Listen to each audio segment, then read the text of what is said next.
More court matter. That small matter has been resolved because the court said we needed to have a reciprocal agreement with Haiti.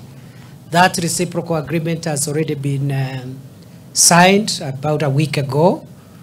So we are now in the pre-deployment stage.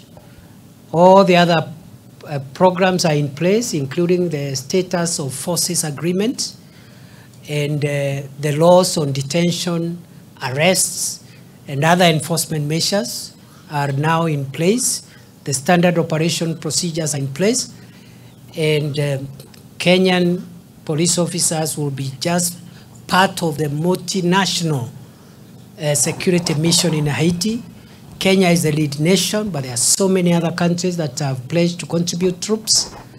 And this came from the mandate of the United Nations Security Council. So it's part of our international obligations. The court matter has been addressed. And that other rumor you are talking about, I think, tell the source of that rumor to return it wherever it came from. Now, anyiti temigorani kuma county